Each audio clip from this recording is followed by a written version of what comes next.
سورت کا نام سورت النجم ہے، 27واں پارہ ہے۔ اللہ تعالیٰ فرماتے ہیں وَالنَّجْمِ إِذَا هَوَىٰ مَا ضَلَّ صَاحِبُكُمْ وَمَا غَوَىٰ وَمَا يَنطِقُ عَنِ الْهَوَىٰ إِنْ هُوَ إِلَّا وَحْيٌ يُوحَىٰ۔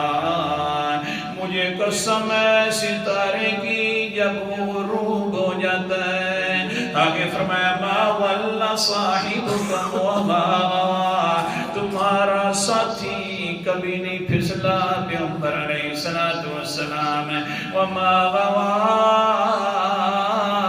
ہدایت کے راستے کے اوپر موجود ہے، آگے پیچھے حضرت صاحب نے کبھی توجہ بھی نہیں کی۔ عجیب بات ہے، ادھر فرماتے ہیں اللہ ستاروں کی قسم ہے، آگے جواب دیتے ہیں کیونکہ تمہارا ساتھی کبھی نہیں پھسلا۔ کیا مطلب ہے، کیا ربط ہے؟ سبحان اللہ، قرآن مقدس تیرے سمجھانے سے قربان جائے نا۔ اللہ تعالیٰ فرماتے ہیں ستارہ جب طلوع ہوتا ہے تو کبھی بھی ادھر ادھر نہیں ہوتا، بالکل سیدھے اپنی جگہ پر غروب ہو جاتا ہے۔ میرا جو چاند تھا پیغمبر علیہ السلام، یہ بھی جب نبوت کے چاندنی میں طلوع ہوئے تو ادھر ادھر نہیں ہوئے، ساری میری باتیں مان رہے ہیں۔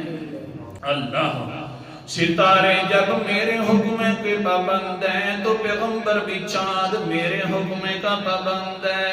اللہ کتنا پابند ہے، اللہ تعالیٰ فرماتے ہیں وَمَا يَنطِقُ عَنِ الْهَوَىٰ إِنْ هُوَ إِلَّا وَحْيٌ يُوحَىٰ، اتنا پابند ہے کہ اپنی مرضی سے بولتے بھی نہیں ہیں، جو میں کہتا ہوں، جو میری وحی ہوتی ہے وہی بولتے ہیں۔ ہاں توحید کی بھی دلیل ہے ستارے، پیغمبر کی نبوت کی بھی دلیل ہے، ساتھ قسمیں بھی اٹھا رہے ہیں اللہ تعالیٰ۔